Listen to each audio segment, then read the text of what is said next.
नमस्कार शेतकरी मित्रांनो, तुम्हा सर्वांचं पुन्हा एकदा महाबाजारभाव या शेतीविषयक आणि बाजारपेठेच्या यूट्यूब चॅनलमध्ये स्वागत करतो. आज आहे 19 डिसेंबर आणि आपण आज पाहणार आहोत कापसाचे बाजारभाव.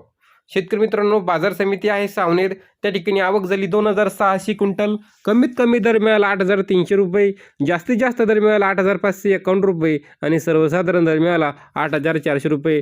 समोरची बाजारपेठ आहे किनवट, त्या ठिकाणी आवक झाली 112 क्विंटल. कमीत कमी दर मिळाला 7900 रुपये, जास्तीत जास्त दर मिळाला 8100 रुपये आणि सर्वसाधारण दर मिळाला 8000 रुपये.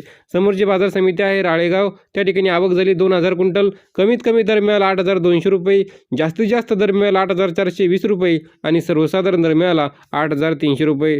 समोरची बाजार समिती आहे जळगाव राजा, त्या ठिकाणी आवक झाली 150 क्विंटल.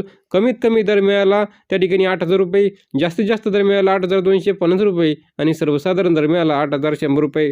समोरची बाजार समिती आहे काटोल, त्या ठिकाणी आवक झाली 100 क्विंटल. कमीत कमी दर मिळाला 8100 रुपये, जास्तीत जास्त दर मिळाला 8500 रुपये आणि सर्वसाधारण दर मिळाला 8300 रुपये. समोरची बाजारपेठ आहे सिंधी सेलू, त्या ठिकाणी आवक झाली 260 क्विंटल. कमीत कमी दर मिळाला 8500 रुपये, जास्तीत जास्त दर मिळाला 8575 रुपये आणि सर्वसाधारण दर मिळाला 8540 रुपये. शेतकरी मित्रांनो, हे होते 19 डिसेंबर 2022चे कापूस बाजारभाव. अशाच प्रकारच्या कापूस, सोयाबीन आणि मकाच्या बाजारभावासाठी आपलं महाबाजारभाव हे यूट्यूब चॅनल सबस्क्राईब करा. पुन्हा भेटूया अशाच एका नवीन अपडेट्सचं. तोपर्यंत धन्यवाद.